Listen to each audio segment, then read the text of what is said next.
Olá, amigos! Estamos aqui iniciando o nosso programa Pode Cuidar, que é uma iniciativa da Unimed Maranhão do Sul, que tem como objetivo mostrar as potencialidades da nossa região na área de saúde e, eventualmente, homenagear quem contribuiu para o desenvolvimento nessa mesma área na nossa região tocantina. E hoje nós trouxemos os melhores. Nós trouxemos dois grandes nomes da medicina na região tocantina, que são o doutor Ubirajara Pereira, otorrino, já praticando na nossa região há mais de 52 anos, e o doutor Valdir Silveira, nosso mineiro já naturalizado maranhense, que também já tem uma longa trajetória, não chega a 50 anos, né, doutor Valdir? Já são 30 anos agora, em abril, que eu faço aqui na região, em Imperatriz. 30 anos, todos eles muito bem habilitados. Eu pediria, inicialmente, para o nosso amigo doutor Ubirajara começar se apresentando. Ele aqui, na nossa região, ele dispensa qualquer tipo de apresentação, mas, eventualmente, quem está assistindo mais longe pode ainda não conhecê-lo. Alguns me consideram o decano da medicina de Imperatriz, viu? Dos mais velhos, realmente, 80 anos. Graças a Deus, continuamos no exercício profissional, deixando de lado a atividade cirúrgica, ficando só na ambulatorial. Mas é todo dia, ainda estamos lá. Nós temos de formados 53 anos, formamos na Universidade de Brasília, fizemos 3 anos no Hospital Universitário, na residência de otorrino, e de lá já viemos direto para a Imperatriz. Um interim, eu fui, em 75, o 26º médico que chegou à Imperatriz na década de 70. Antes de 70, valorosos e saudosos profissionais passaram por aqui, citando Dr. Carlos Amorim, Ovídio Raposo, Antônio Scorcio, o casal de médicos Antônio Regis e Dr. Eymar, o outro casal de médicos, Dr. Noleto, Raimundo Noleto e Ruth Noleto, que fizeram um grandioso trabalho, viu? Nesta Imperatriz. Então, na década de 70, eu fui o 26º, viu? Aí começou realmente foi descoberto o Maranhão. Com a chegada da Belém-Brasília, com o asfalto da Belém-Brasília, as coisas aqui tomaram um voo totalmente diferente, viu? Chegamos aqui, logo nesse mesmo ano de 75, eu e esse grupo, que já éramos em torno de 40, fundamos a Associação Médica. E alguns anos depois, 8 anos depois, chegou a vez da Unimed. A gente viu que a gente estava meio solto, viu? E precisava dar oportunidade a todos os profissionais que estavam chegando, como se diz, uma frequência muito grande, viu? Então, na época de 80, isso dobrou. Quando nós fundamos a Unimed, já éramos em torno de 80 profissionais, viu? Doutor Ubirajara, descreva para nós o cenário que você encontrou em Imperatriz, o que você tinha de, eu diria, de equipamentos, de estrutura para poder praticar a sua especialidade, que é o otorrino, e quais os desafios que você encontrou e que estágio você acha que está hoje? Olha, Jean, aquela época, na época de 70, a medicina era totalmente diferente da de hoje. Aqueles 10 profissionais, aqueles 10 profissionais que aqui estavam faziam de tudo. Eu comecei realmente o exercício profissional devido às dificuldades que colegas tiveram em cirurgias de adenamígdala, viu? E a gente começou a penetrar com isso aí, com as dificuldades dos colegas aqui existentes. Todo mundo fazia tudo, viu? Até se operavam, como teve casos aqui, do próprio Regis, que precisou fazer uma cirurgia e ele mesmo Ele mesmo realizou? Ele mesmo realizou. Vamos detalhar isso daí. Que isso daí, eu não sei maiores você só encontra em Imperatriz. Mas isso aqui ainda ocorre, às vezes eu vi um procedimento odontológico aí que parece que o implante não pegou e o cara diz, quem vai fazer agora sou eu. E fez e deu certo, viu? Mas era difícil, então antes de nós aqui, eu sou o primeiro otorrino a fixar-se Imperatriz, viu? Antes de mim vieram outros dois, o Clauber e o professor Carlos Alberto, que é da UFMA de São Luís, viu? Eles não puderam ficar. Por quê? Não tinha o anestesista, não tinha condições técnico-profissionais para o exercício profissional. Você sabe que as cirurgias de amígdala, normalmente da face, de ouvido e tudo mais, são cirurgias que se faz exclusivamente com anestesia geral e precisa realmente um bom monitoramento. E, graças a Deus, nós chegamos junto com o Maurício Ananias Santana, o primeiro anestesista aqui da região. Logo depois chegou o Sansão, a Ilma e um português chamado de Poinha, não sei, vocês não conheceram, viu?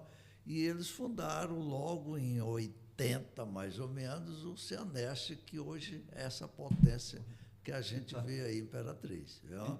Então, é uma história, vamos dizer. Eu, como otorrino aqui, praticamente eu fui só durante uns 3, 5 anos, depois chegou o Tadeu, viu? A gente tinha que se monitorar até nas festas, viu? Para viajar tinha que se programar 15 dias antes, porque se surgisse uma dificuldade, uma complicação pós-operatório, seria uma fatalidade para o cliente e para o profissional. Você sabe que fatalidade em otorrino, principalmente em cirurgias de adenamígdala em criança, que são cirurgias extremamente eletivas, até hoje não se admite fracasso. Quando ocorre, é o fim até do profissional. Não? Doutor Birajara, e o doutor Valdir, como é que foi, doutor Valdir, sua chegada? Coincidiu também, o doutor Birajara, ele ficou reconhecido, resolvendo as complicações. No seu caso, foi semelhante ou já teve uma aceitação, digamos, a especialidade já era mais aceita? Primeiramente, a gente tem que enaltecer toda a coragem desses profissionais que antecederam a gente, porque imagina naquela época, Belém, Brasília, as condições da medicina. Então, para você ter uma ideia do que era isso daí, imagina que você tinha um televisor lá daquela época e hoje você tem uma televisão de 4K, 8K. Então, a tecnologia chegou. Bom, eu cheguei e já estava a casa mais ou menos arrumada, ainda precisava de fazer muita coisa, né? Eu cheguei aqui em 96, o Madeira já estava saindo na política e estava só o Gilson. Então, eu cheguei numa situação assim, 3 hospitais, um volume muito grande. Eu tinha feito a minha residência no servidor do Estado de Minas Gerais, eu tinha feito o meu fellowship em Barcelona, na Fundação Puigvé. Então, eu estava muito bem preparado para o desafio. Mas, assim, a gente via as condições dos hospitais, a condição de anestesia, o material instrumental, né, para a gente operar. Mas, como eu sabia que eu estava vindo para cá, eu trouxe todo o meu equipamento. Eu fui o primeiro a fazer urodinâmica, o primeiro a fazer prostatectomia radical, as nefrectomias, os câncer de pênis, câncer de testículo. Então, a gente sempre tentando puxar os hospitais para evoluir, né, para a gente poder ter uma condição de trabalho. O próprio serviço agora de oncologia no São Rafael, a gente precisou dos títulos de especialista. Então, isso foi avolumando e a gente foi crescendo dentro da especialidade. E hoje a gente tem a certeza que dentro da urologia nós não perdemos em nada, mas em nada, para as grandes capitais, que nós temos toda a condição. E com isso foi chegando novos profissionais, que cada um que chega acrescenta alguma coisa. Mas o mais importante disso tudo, a gente olhando a história pelo retrovisor, é agradecer a coragem desses pioneiros, que realmente você imaginar que vai chegar aqui, operar uma amígdala com baracazinha, né? Era isso? Ou anestesia ali? Era difícil. E você inalando, alotando ali, você saía anestesiado junto. Você saía anestesiado junto. Era um desafio muito grande para todo mundo. A enfermagem, quando eu cheguei aqui, só tinha uma enfermeira padrão. Olha só, a gente tinha que operar, ficar vigiando, passar visita 3 vezes. Era um desgaste imenso. E era paciente, era trauma, era tudo. A dificuldade de UTI, por exemplo, né, doutor Valdir? Eu tenho um relato aqui de... Não foi só um colega, né, doutor Birajara, que após operar, fazer a cirurgia num paciente, como não tinha UTI, muitas vezes eles ficavam e dormiam ao lado, no leito do lado, para ter um acompanhamento mais intensivo. Então, eu tive pacientes assim, paciente importante na cidade, que eu fiz a cirurgia da próstata, mas o cardiologista ele montou um monitorzinho lá na beira do leito e passou a noite com ele. Então, quer dizer, o esforço era muito grande da gente aqui, porque a gente queria evoluir dentro da medicina e fazer com que ela ficasse cada vez mais segura, como é hoje. Hoje nós temos hospitais de excelência aqui, com toda a segurança. A Unimed é um exemplo disso daí, tem todo o equipamento, tem toda a segurança para a gente trabalhar, tem um núcleo de segurança do paciente, então evoluiu muito, muito, muito. Valdir, você tocou num ponto aí sobre investimento, sobre empreendedorismo, que a gente tem que citar. Hoje, Imperatriz, ele é um polo de saúde e um polo educacional muito voltado também para a saúde. Nós temos aqui 4 cidades muito importantes que têm características muito similares. Nós temos Imperatriz, nós temos Marabá, nós temos Balsas e nós temos Araguaína, num raio de 200, 300 quilômetros. E o que nós observamos é que essas cidades elas são muito parecidas em termos econômicos. PIB muito próximo, ali entre Imperatriz e Marabá, girando em torno de 10, e Balsas e Araguaína em torno de 8.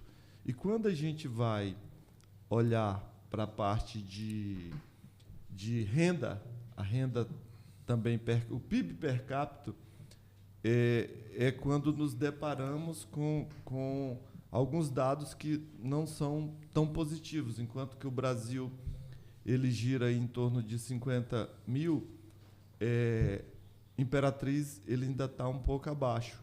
Nesse contexto aí, a gente lembra que Balsas está bem acima, está acima do PIB per capita nacional, inclusive, muito em função da industrialização. Então, o ponto que eu queria chegar era, para a gente ter consumo, nós temos que ter renda, tem que ter uma população que consiga consumir. Vocês sentiram diferença nos nossos pacientes, no volume de paciente, após essa recente industrialização de Imperatriz, com chegada de Suzano, por exemplo?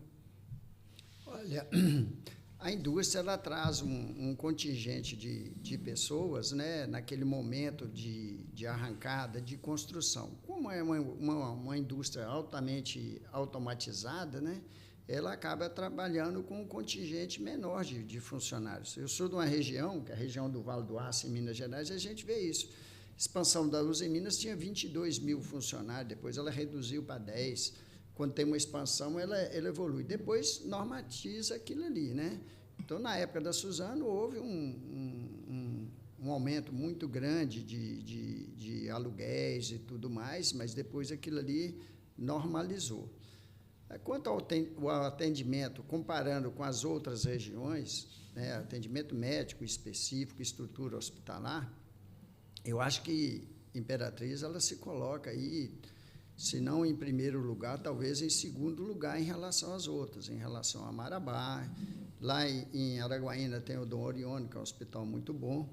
mas a gente vê que a gente consegue ainda receber muitos pacientes dessas regiões.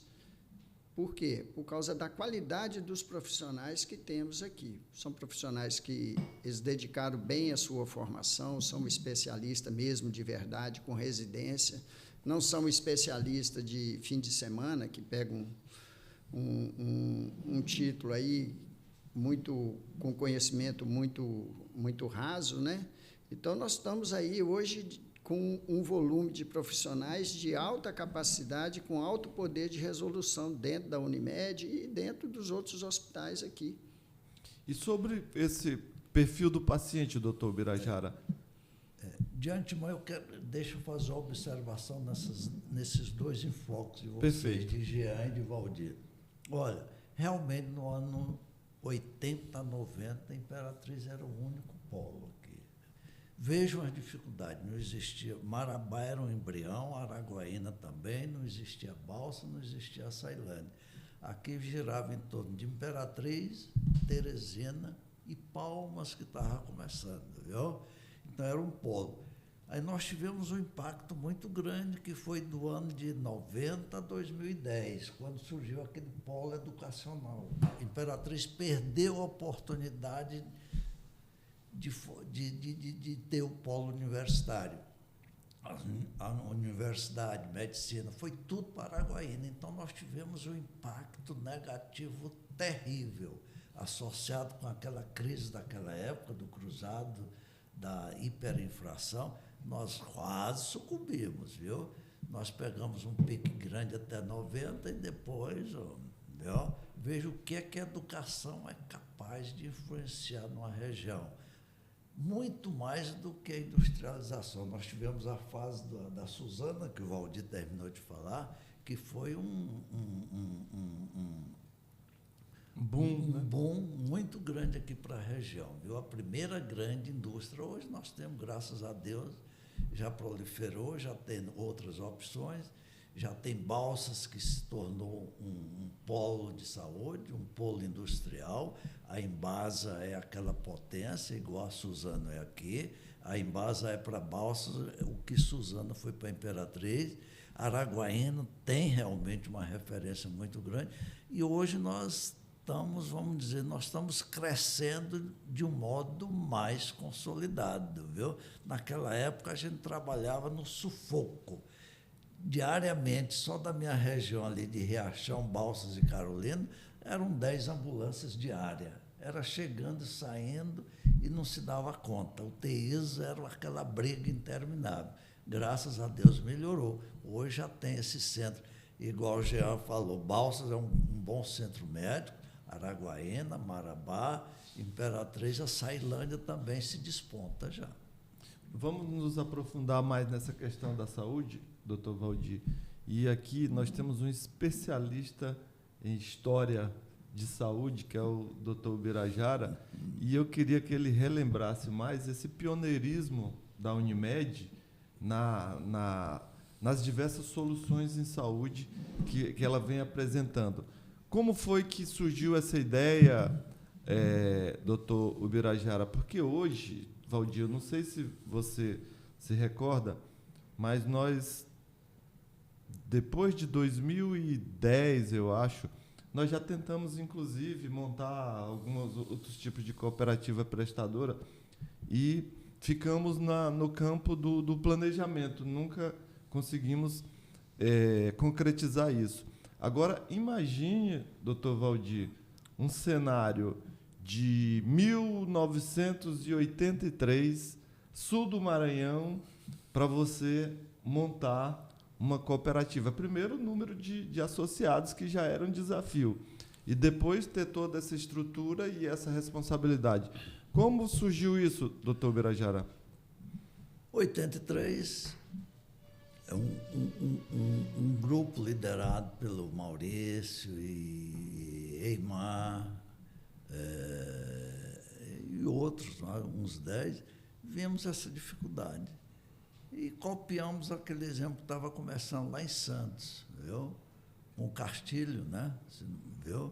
Ele fundou a Unimed lá, criou uma Unimed, que é uma cooperativa de prestação de serviço médico, que muito contribuiu. Aquilo se expandiu de imediato para o Brasil todo, viu?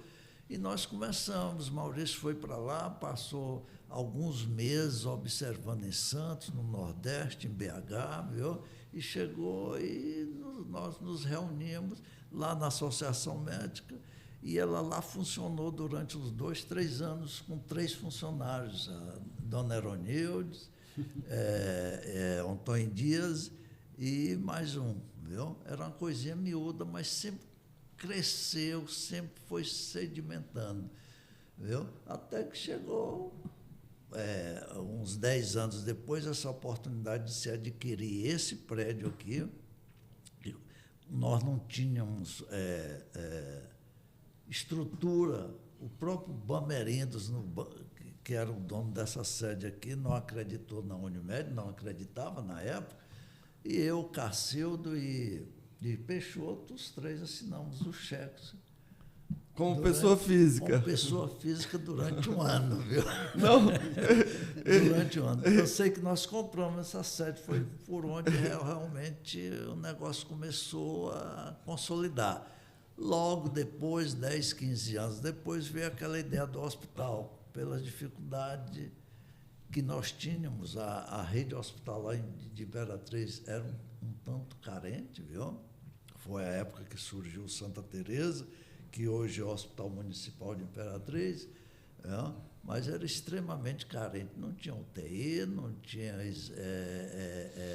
tinha essa avalanche de recursos tecnológicos que a gente tem. Então, eles vamos criar a Unimed para a gente, através dela, poder dar uma oportunidade melhor de trabalho aos nossos colegas. Surgiu, foi crescendo aos pouquinhos, e hoje está aí, essa grande estrutura hospitalar. Viu? Só para contextualizar essa época aí, Ubirajara, eu imagino que, naquela época, quando eu cheguei, tinha umas 500 madeireiras aqui. Na sua época, tinha muito mais. Então, a quantidade de trauma ortopédico, mão, perna, era uma coisa absurda. Então, o pessoal tinha que fazer de tudo. Às vezes, um colega de uma especialidade ajudava o outro lá, porque não era assim, ou como é que era? Era isso aí.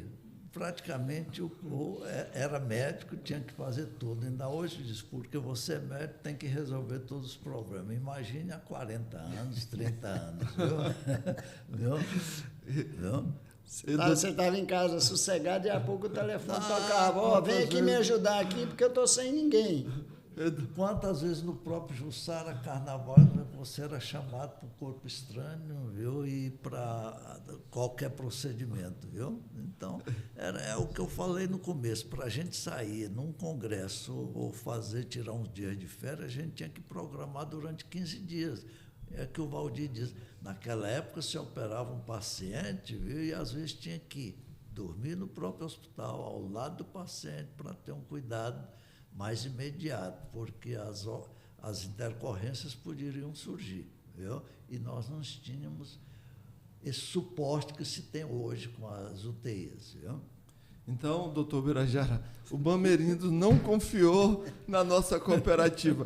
E eu diria para o Bamerindos hoje não existe mais, né? Mas foi hoje, a época da liquidação. Agora nos deu uma vontade de comprar o Bamerindos, viu? Mas, Valdir, pensando nisso, nós não temos o Bamerindos, mas temos a Sicredi. Nós somos, vocês sabem, vocês como cooperados sabem que nós temos 30% do Sicredi. Talvez esse foi o episódio gerador do investimento na Sicredi, viu? Esse trauma que o Bamerindos nos criou lá atrás. E sobre o perfil do paciente, doutor Valdir, você acha que houve uma mudança de perfil daquela época para os estágios atuais hoje, para os dias atuais? Eu acho que não. O perfil parece ser o mesmo, né? Tem as pessoas que ascendem socialmente, ganham mais dinheiro, vai procurar particular, isso gira em torno dos 20%. E tem as pessoas que eles não têm condições E aí vem uma grande melhoria, é o serviço público, né? Que passou a ofertar a essa população carente, sem recurso, as mesmas condições dos hospitais particulares. Então, isso aí, houve uma democratização do sistema de saúde, porque nós temos uma região aí muito carente, né? Você mesmo falou aí, condições financeiras, você olha aí, a maioria estão no comércio e outros estão vivendo de Bolsa Família aí, com a situação muito precária. Isso faz parte do abismo social, da distribuição de renda, que não é só aqui, é todo o Brasil. Se você for num grande centro, você vai ver que numa comunidade lá, a renda ela é bem inferior. Então, eu não vejo que mudou. Chegou alguns convênios, a Unimed cresceu, chegou algumas indústrias e as indústrias satélites que dão apoio. Imperatriz vive muito de serviços, né, de prestação de serviço, e atende uma região imensa, né, que é uma região em torno de 500 quilômetros, e vem para aqui, para Imperatriz. Aí houve, assim, talvez tenha tido impacto, porque os outros cresceram também, né? Palmas tem um grande serviço, Araguaína, a Sailândia também melhorou as condições, que sobrecarregava demais a gente aqui no Socorrão, né? A gente sofria muito aí com paciente vindo de tudo quanto é lugar. Então, dentro da urologia, assim, o que a gente nota é que esse público, desses 20% da população que tem convênio, que tem condição de pagar uma consulta particular, ele permanece mais ou menos no mesmo estágio. A população carente, ela começou a ser privilegiada e ser respeitada com o serviço público que veio chegando aí e veio dando a solução para os problemas, né? E é assim mesmo, medicina ela é assim. Por exemplo, Balsas não tinha urologista, hoje Balsas tem 2 urologistas muito bem formados, né? Então, vai chegando um especialista e vai criando resolução e resolvendo o problema ali daquela micro-região. Sem dúvida, doutor Valdir, você citou aí a Sailândia, que a gente não tinha falado ainda, e aqui eu queria fazer, inclusive, um registro sobre a Sailândia. Vocês sabem, como cooperados, como dirigentes, ex-dirigentes da nossa Unimed, que nós temos uma unidade em Açailândia, a Unimed Maranhão do Sul tem uma unidade em Açailândia e tem um grande contrato com aquela cidade, com uma grande contratante lá, que é a Aço Verde Brasil, conhecida como AVB. A AVB, ela nos lançou um desafio de montar um serviço, prestar uma assistência naquela região, que, na época, há mais de 4 anos, era muito desafiador, porque pouca oferta de médicos, estrutura ainda inexistente. E, às vezes, Valdir, até a proximidade com a Imperatriz também, por um lado, ela ajuda e, por outro, ela atrapalha. Pelo fato de alguns pacientes já buscarem direto o atendimento em Imperatriz. Mas isso vem, Jean, da confiança na estrutura hospitalar, na segurança das UTIs que a gente tem aqui, porque a Sailândia ainda carece de crescer nesse espaço. Eu creio que nos próximos anos aí eles vão evoluir bem, e isso é bom para todo mundo. Sem dúvida nenhuma. E, inclusive, eu queria citar para vocês um caso atípico agora esses dias. Com esse contrato, nós tivemos que executar bastante melhoria naquela cidade. A Unimed, de posse desse desafio, ela teve que melhorar a rede prestadora, nós tivemos que montar a nossa unidade, nós tivemos que ampliar os serviços do hospital que nos assiste lá, nós tivemos que ampliar a rede de prestadores, nós tivemos que levar médicos para a Sailândia, e esses dias agora ocorreu uma situação bem atípica. Doutor Birajara, um paciente que estava no nosso hospital,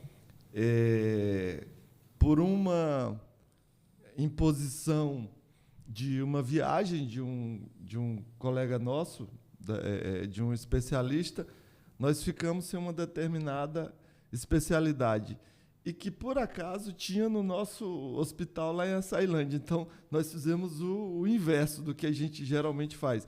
Pegamos nosso paciente, colocamos na ambulância, operou em Açailândia e resolveu. Então, queria aqui agradecer à AVB pela confiança em ter depositado em nós e dizer que os avanços estão aí para quem acreditou nesse contrato. E nós estamos muito felizes com a parceria com a AVB. Muito obrigado, doutora Silvia.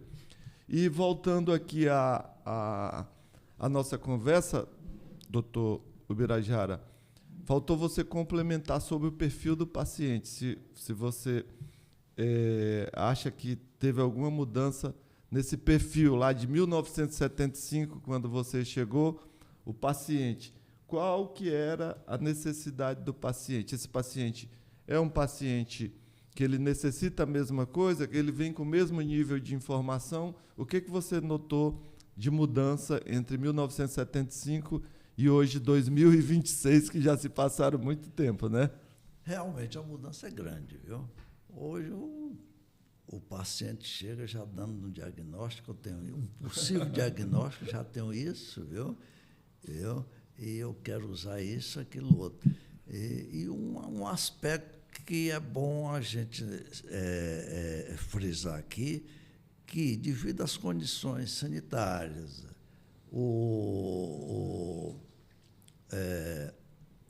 as condições socioeconômicas da população, principalmente aqui da nossa região, tem certas patologias que eu acredito que até na urologia estava acontecendo, que sumiram. O que se via aqui, ozena, aquela doença crônica de nariz, o fedor permanente, não sei o quê, que hoje está provado que é um tipo de uma patologia nutricional, viu? A miase, viu? A sífilis e não sei o que mais, que apesar de... A sífilis está voltando também, viu? Está voltando e voltou com força total. Uma ocorrência terrível, situações que a gente tinha. Queira ou não queira, a gente avançou no aspecto educacional, sanitário, aquisitivo e tudo mais. Isso aí ajudou muito. A carência da compra de medicamento era extremamente ruim, fraca, viu? Porque naquelas épocas dos anos 70, o que fazia a diferença na prestação de serviços médicos era a medicina pública, viu? Foi o que aconteceu no Rio de Janeiro, com o Hospital do Servidor do Estado, onde tinha uma boa medicina, bons hospitais públicos, tinha uma boa residência, tinha um bom atendimento e Teresina também seguiu esse exemplo, vamos dizer, se estruturou a medicina pública, então favoreceu, inclusive, a privada, viu? Então, juntou uma coisa com a outra. É o que está acontecendo hoje, Imperatriz. O SUS ajuda demais, viu? Veio democratizar muito a prestação de saúde no Brasil todo. E, com isso, todos nós ganhamos. Veja que hoje sai 300 médicos aqui só em Imperatriz. Na região toda dá uns 600, de Araguaína até a Açailândia, viu? E está absorvendo, viu? Temos os gargalos, viu? Mas eu acho que a longo prazo as coisas melhorarão. Só sobre as adversidades, doutor Valdir, que o doutor Ubirajara tinha citado um episódio que nós vamos ter que explorar, porque faz parte do heroísmo aqui dos médicos dessa região, quando chegaram, encontraram o cenário difícil, desafiador, e que ele achou que passou em branco. Não passou, o doutor Regis se auto-operando. Então, nós queríamos detalhar mais esse episódio depois do nosso patrocinador principal, que, como sempre, é a Unimed Maranhão do Sul. Não saia daí.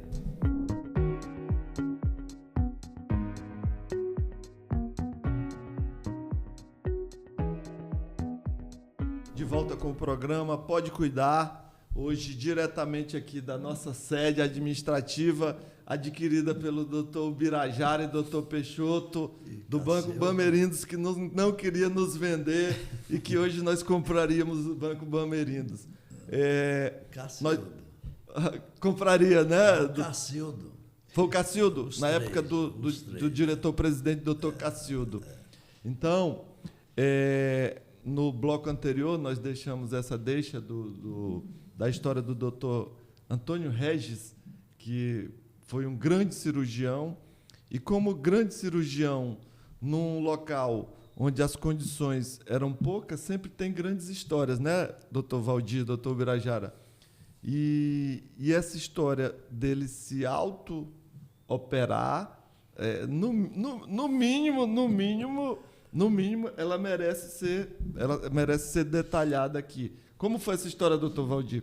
Bom, antes de contar essa história, a gente, só acrescentando aqui na fala do Birajara, o perfil dos nossos pacientes hoje. Hoje, o perfil dos nossos pacientes são pacientes extremamente exigentes e informados. Eles já chegam com diagnóstico com IA no nosso consultório. Daí a importância da gente estar preparado, os especialistas estarem preparados para poder orientar e solucionar e atender a exigência desses pacientes, né? Bom, essa história foi contada para mim numa reunião ali na Associação Médica.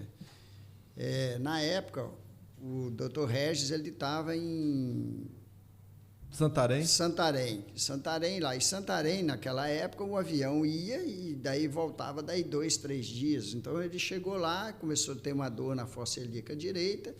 Ele, como cirurgião, sabia que aquilo ali era um apêndice, poderia piorar. Ele chamou o clínico e falou assim, você faz isso, me anestesia, eu vou ficar acordado e vou te orientando. E ele com um espelhinho... A luz do Petromax.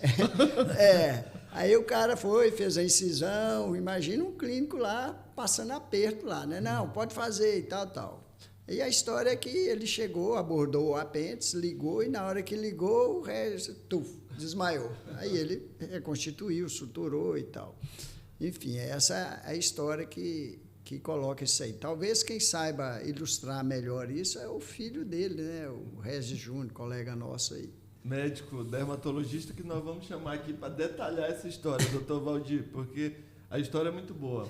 E com certeza isso só é possível também porque os clínicos da época eram um pouco mais resolutivos, né? Eles iam mais para cima eles faziam sutura, eles atendiam muito aqueles casos básicos e às vezes até faziam alguns casos nesse sentido também, né? É aquilo que a gente falou no início, né? O médico chegava numa cidade, ele era pediatra, mas ele auxiliava a cirurgia, todo mundo o volume era grande, acredito, e a quantidade de médico era pouco.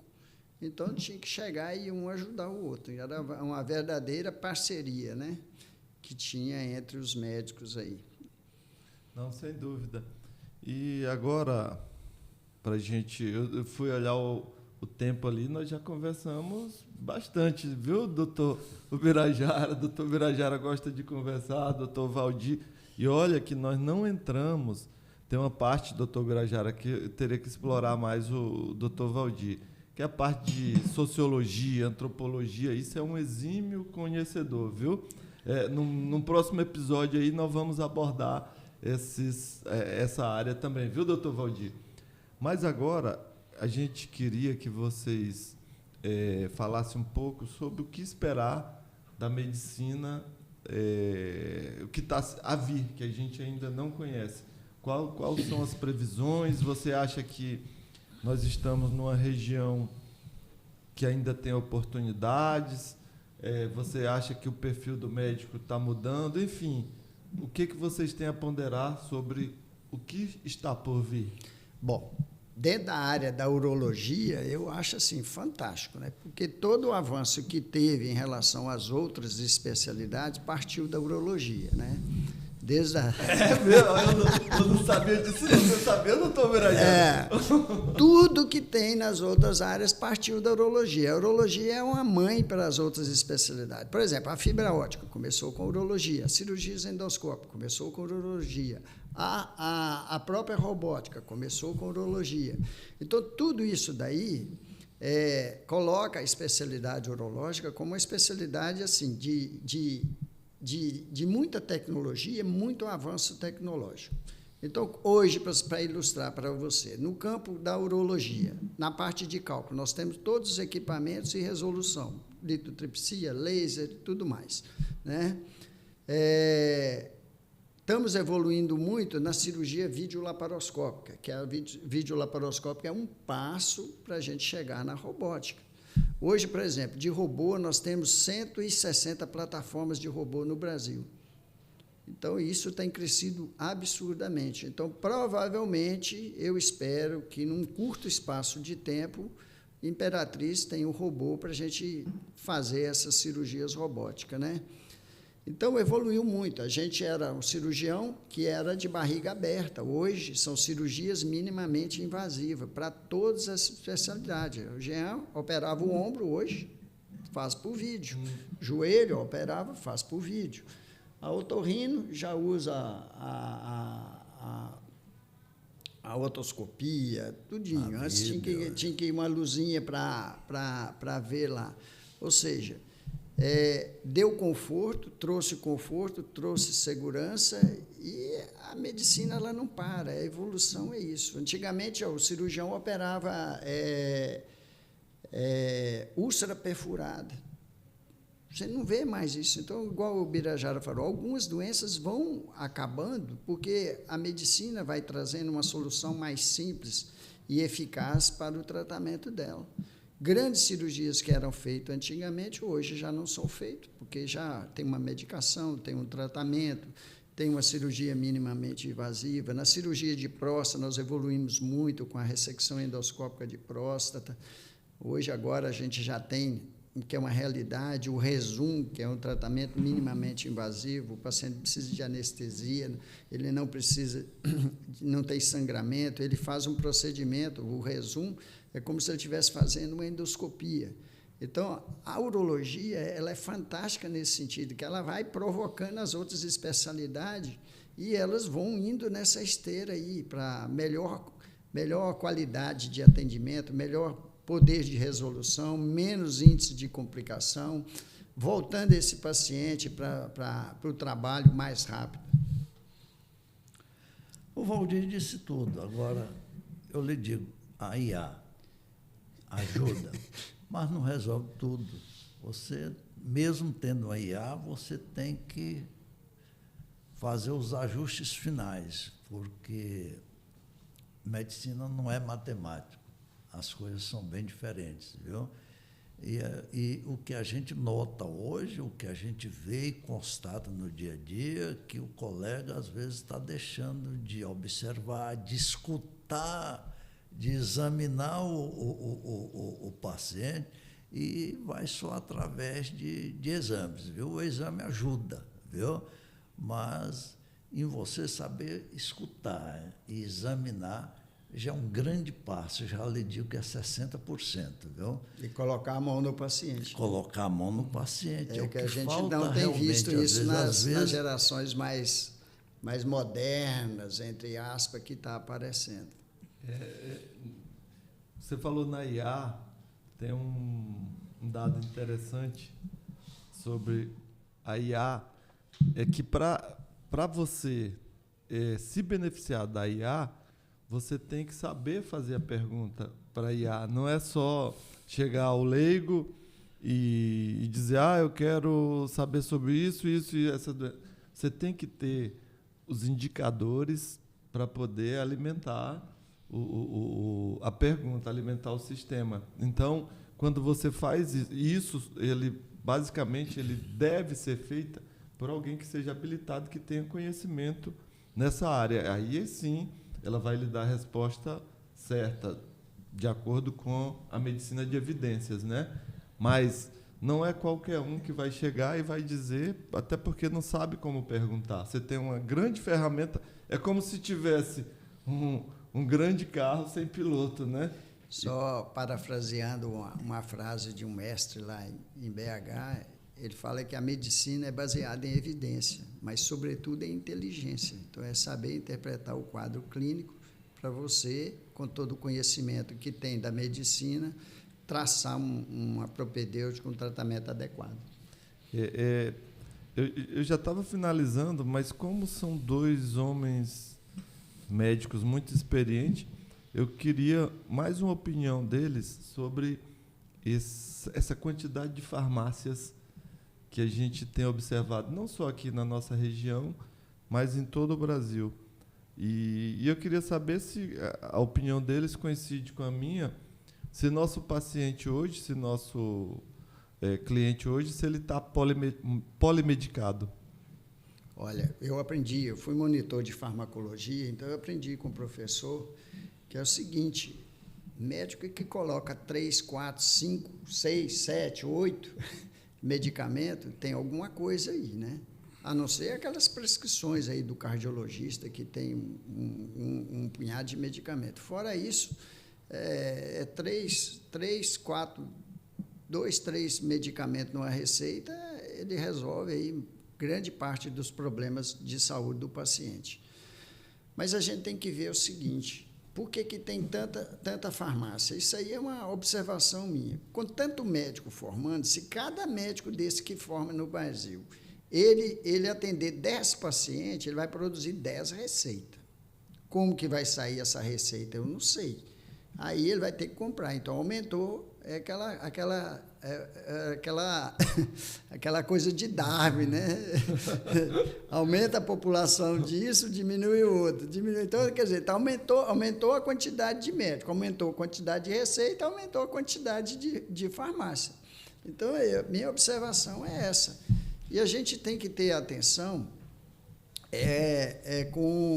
com o tipo de medicamento, o laboratório, porque isso aí ele impacta. Às vezes a pessoa procura um medicamento, um antibiótico, né, mais barato do que um antibiótico ético de um laboratório que tem todo o processo de fabricação, todo o controle de qualidade, e às vezes o resultado, né, do tratamento não é tão eficaz assim por causa da qualidade de medicamento aí que é vendido.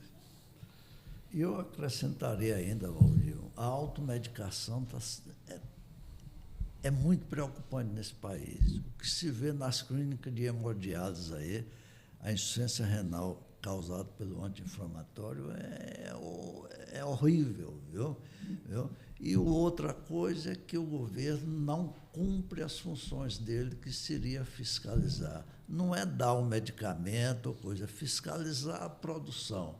O genérico já foi um grande passo, mas os similares, que às vezes você está pagando um medicamento caro, mas que ele tem uma composição desigual ou mesmo totalmente diferente. Como existe casos aí que se coloca que existem determinados laboratórios de fundo de quintal que manipulam medicamentos que colocam a maisena ou um pó qualquer nos antibióticos, viu? Então, tá aí, o governo tem que fiscalizar aquilo que nós comemos, aquilo que nós bebemos, principalmente o medicamento.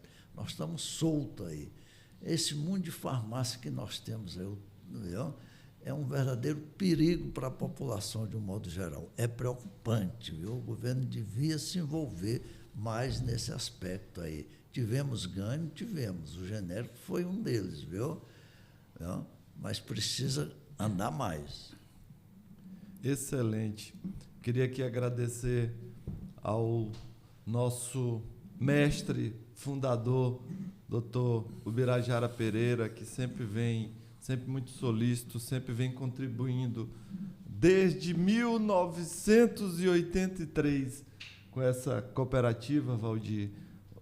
Sempre muito compromissado, sempre muito proativo, ativo no seu consultório.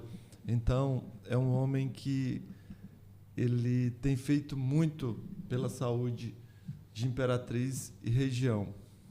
E queria agradecer meu amigo Valdir Silveira, que hoje, inclusive, está completando mais um ano de vida.